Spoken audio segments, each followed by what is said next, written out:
was rare when Elvis would do a movie song live in concert, but you're about to hear more of the king of rock and roll live doing his great movie songs. Other stuff from his last film. I'm driving out to the desert. I found a great location for my astrophotography experiment not too far from Las Vegas.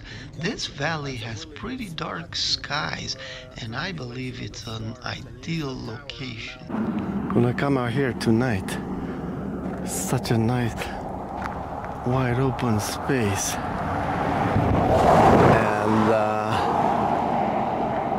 yeah, love the desert. Astrophotography in the desert is unbeatable, man. Unbeatable. There's that mountain. Triangulation is a simple concept, yet it has limitations that need to be understood.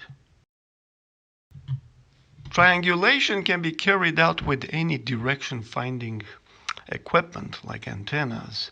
In our case here, we'll be using optical instruments, namely a camera, or two cameras to be exact. And as you can see in the graphic, there's some uncertainty due to the measuring equipment. And that uncertainty translates into an error ellipse in the location of the target. And the farther out that we push the instrument, the larger the error ellipse.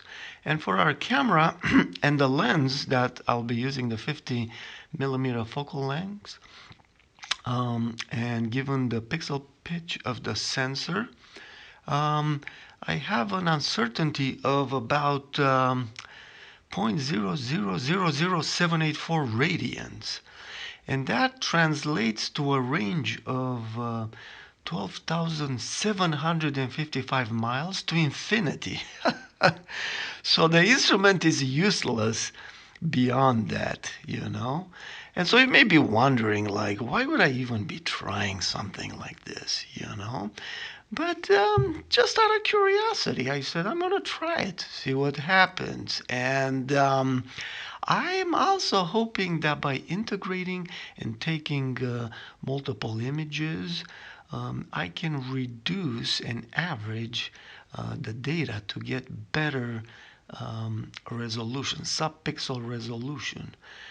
Now, once we determine the angle A, okay, then we can use the equation we see there. And when we're going for things in the distance, for small angles, it is just d over a. D is the baseline. So I'm pretty excited.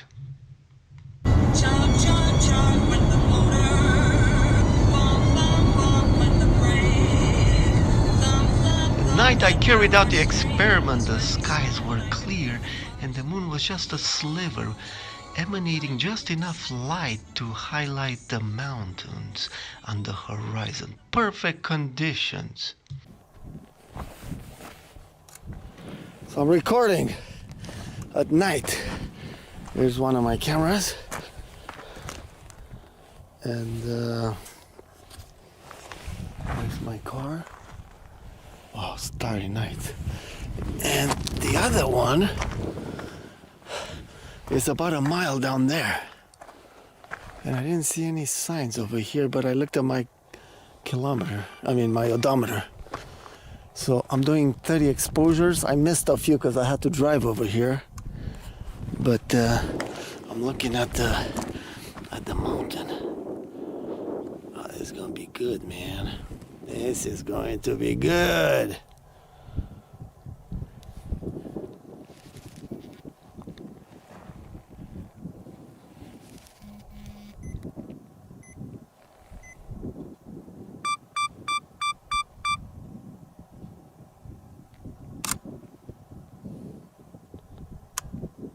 Whoa, there's my timer right there. It's hanging. Oh, it's gonna be good. It's gonna be good. See, it's right there. It's my timer. I have two identical ones. I didn't get the camera quite level. It's all messed up. I hate this stand. So annoying. But anyway, I got a tower there to align. This is gonna be good.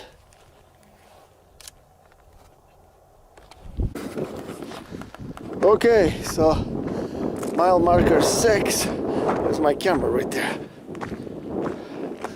See, mile marker 6.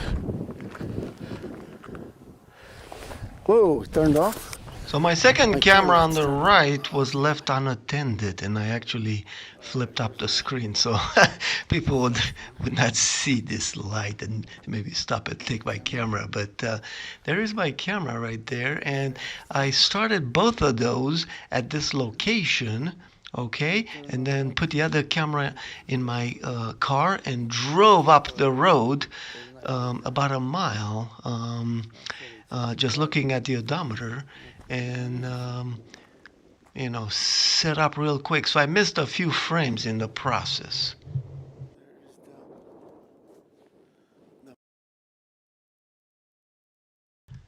So here's the diagram of my experiment. So I used two cameras separated by 1.177 miles. I had to actually go back and drive and get the distance more accurate. And I use my laser rangefinder as well. But this is to scale on the map exact distances. Okay, so we will determine the angle A. And after we have the angle A, then we can correct the images and align the cameras so they're parallel. Okay, and once they're parallel, then we can get you know, the angles to different stars out there and do the calculations. So, but there's more work. We also have to think about elevation. And notice at the top there on the left, we have to correct for the baseline. There's a 15-degree angle between the road, the Tecopa Road, and the direction towards the tower, and I actually aligned on the tower. So I'll show you some images now of how I extract the data.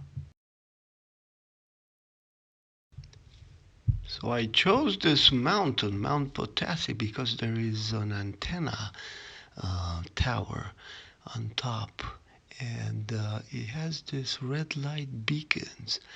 And I'll tell you later why that's very important. And so I bring in two images from the two cameras, and then I copy one onto the other, and I turn the transparency to about 50, and then I shift them and align them.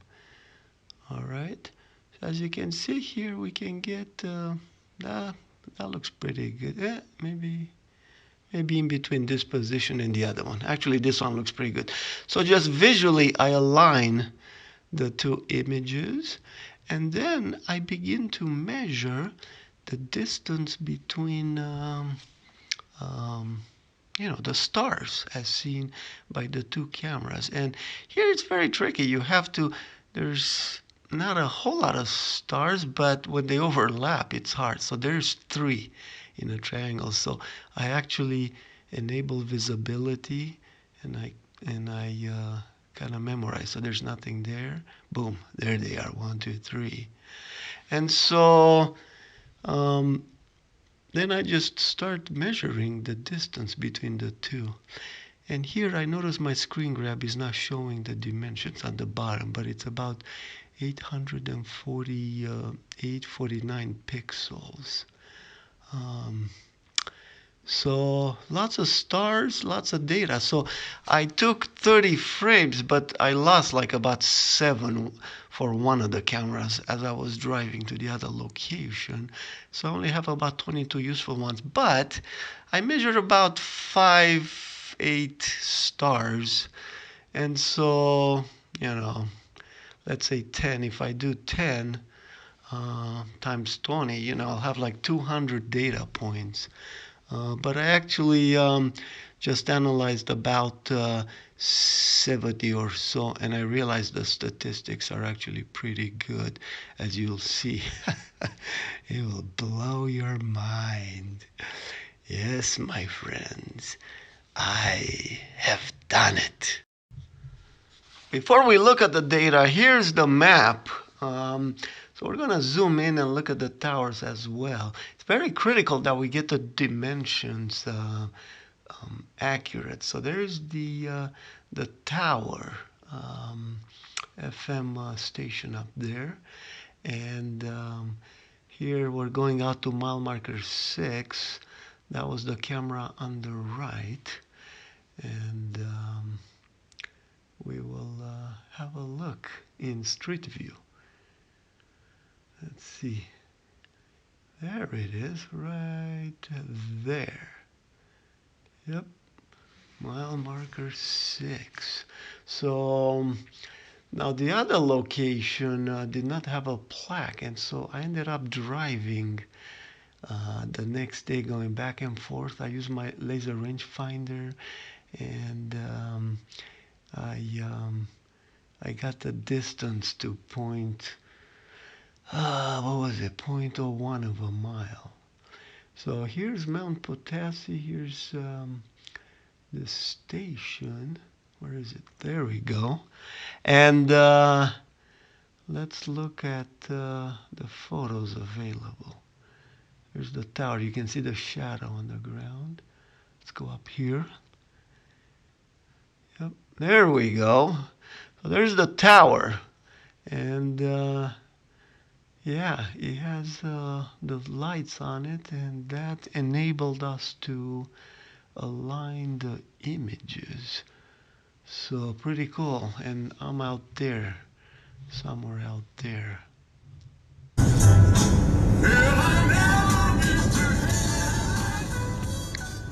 I'm heading back out because I need to get that baseline perfectly, and I'm gonna go look for the spot where the left camera was at. A beautiful day again, just lovely. Love that desert.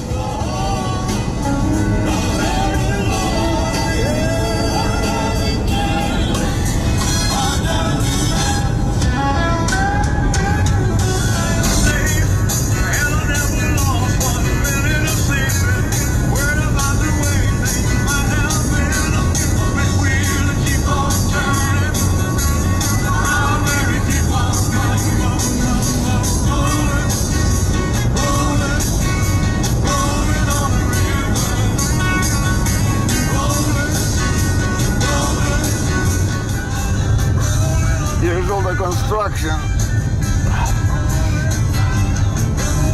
that I saw last night.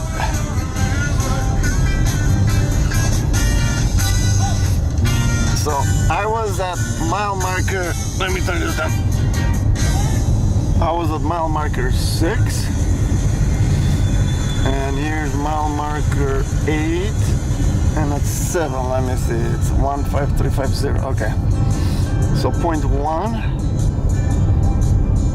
So I'm gonna see if I can find the spot where I was at. So this is a good spot. Very easy to identify. Wow, look at the view of the mountain. Whoa. So beautiful.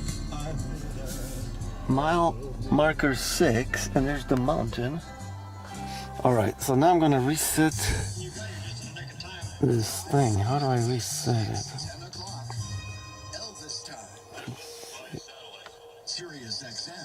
Okay, I reset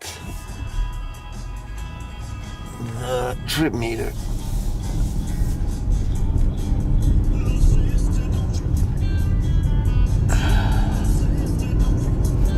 So now we're gonna go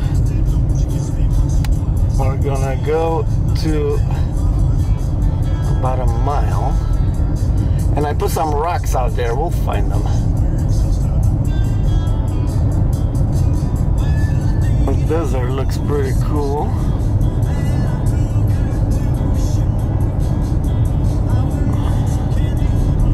Point 3. Point 4. Or a point 4. Point 5. It's the mountain. Woo! Better keep an eye on these bushes. 0.5. 0.6. Let's see. There was a tall bush, and then there was some stubby desert palms, or whatever these things are called. This little palm-looking things. 0.8. 0.8. Ooh, is that it? Nope, that's not it. 0.8. 0.9. 0.9.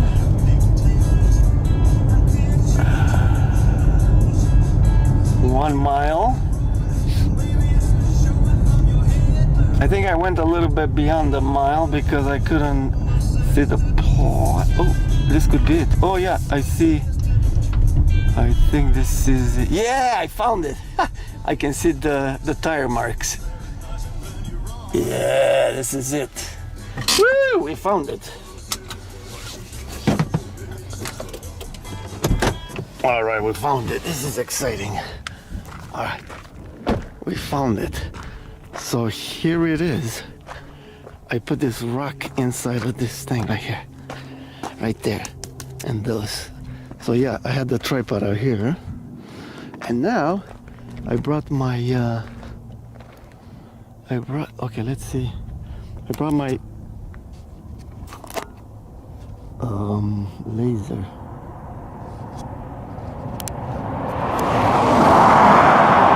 Let's see. Can I see that thing from here? Unfortunately, the laser rangefinder did not work at that distance, and what I ended up doing is driving from mile marker 6 until my odometer exactly changed to 1.2 miles, and then I used my laser rangefinder and looked back at this location where the camera was, and I realized it was 40 meters, so around 120 feet or so, and that's how I got the 1.177 mile baseline. So yeah, we needed accuracy, and I got it.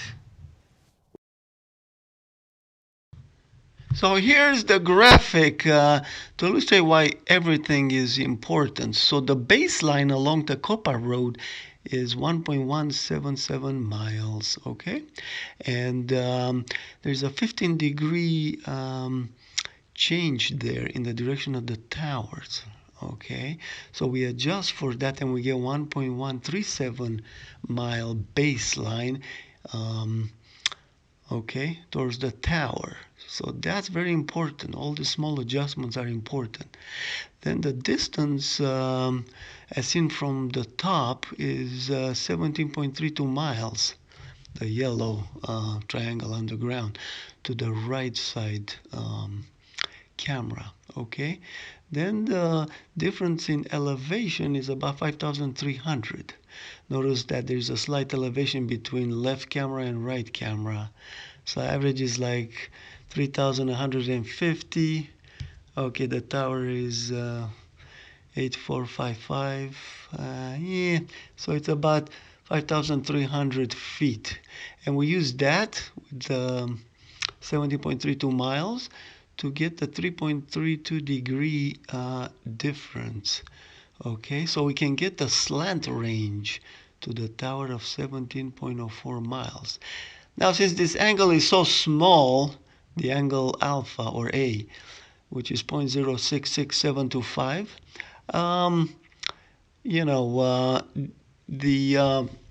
the difference between an arc segment and the chord is actually very small. So the D over A approximation will hold.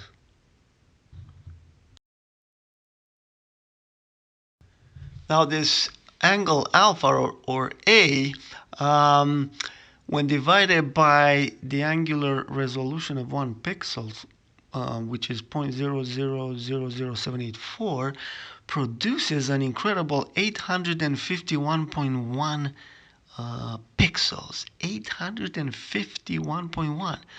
Well, when I was measuring the stars, I was getting around 847, 48, sometimes 49, sometimes 46, and it just blew me away. I said, whoa, that is incredible. Anyway, this angle alpha is the angle that if we shift the image by that amount, then the two cameras are calibrated and exactly perpendicular. But we don't really have to do that. We just take the difference between the distance of the stars, that we measure, and 851.1, and that gives us the difference in angle from the stars to the antenna. And what I found out just blew me away, folks. Have a look at this. I plotted all my data in a histogram and found the average 847.63 pixels, standard deviation, and the confidence interval, and plugged that into my equations, and I was blown away. The celestial dome distance is 4,200 miles away.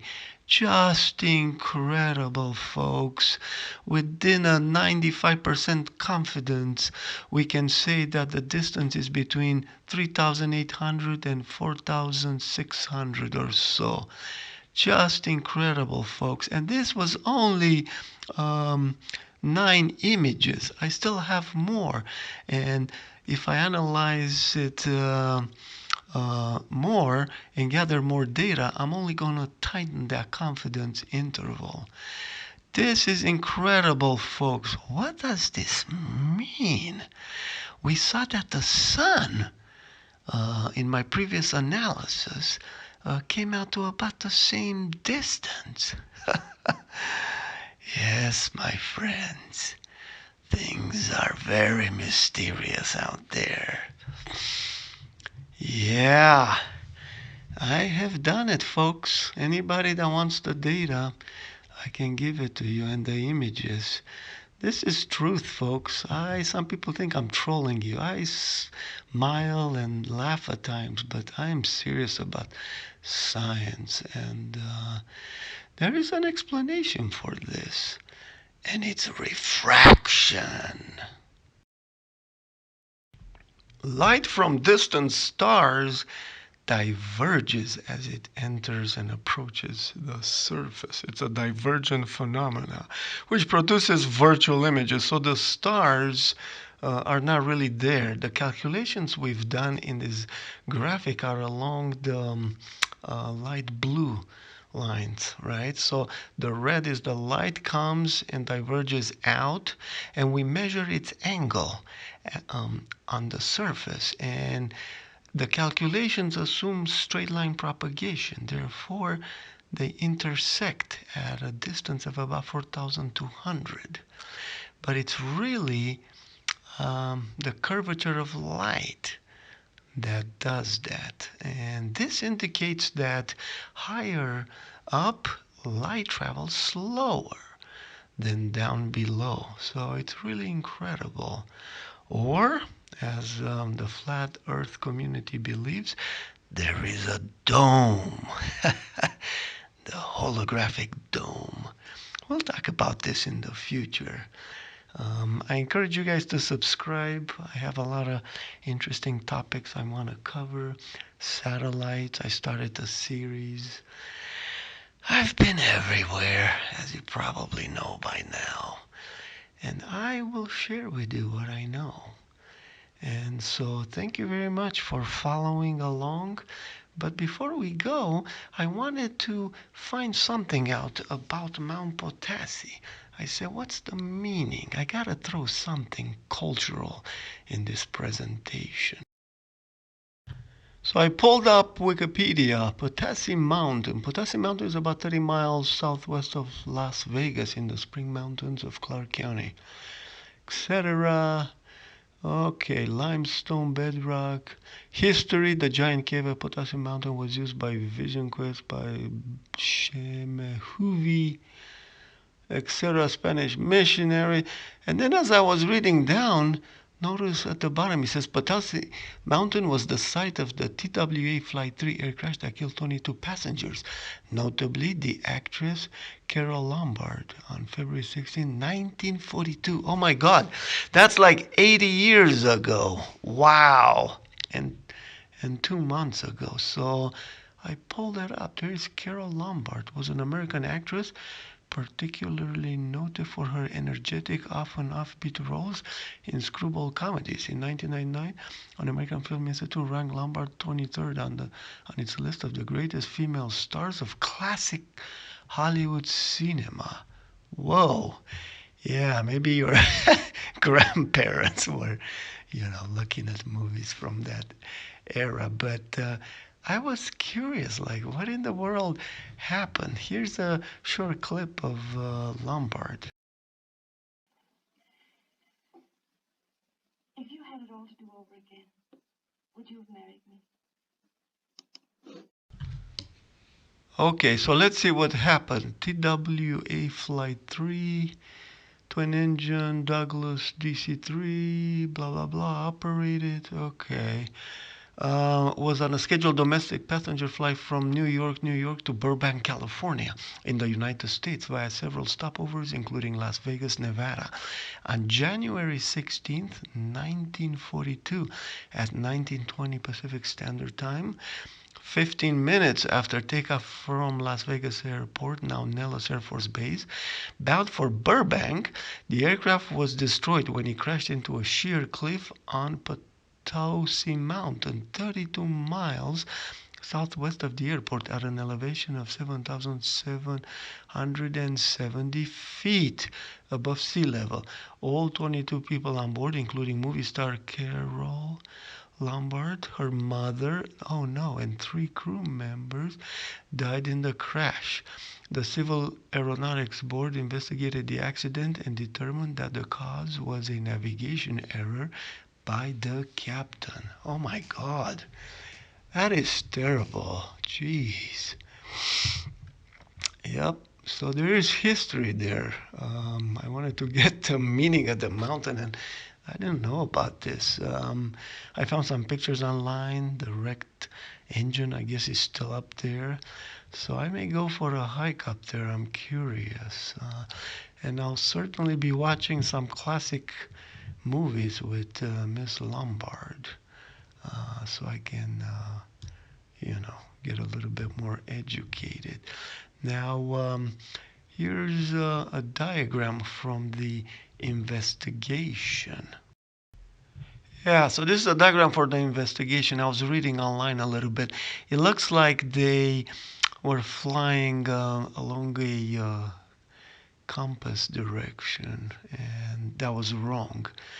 It's similar to Boulder City. Those guys were used to flying from Boulder City, but they landed at Nellis, and the investigators thought that was wrong. You should go along, I guess, radial of 205 there. So anyway, there was a few things that contributed. It was wartime. Some of the beacons were off except one of them. And it's like, oh my God, moonless night. Couldn't see much in the dark. And wham!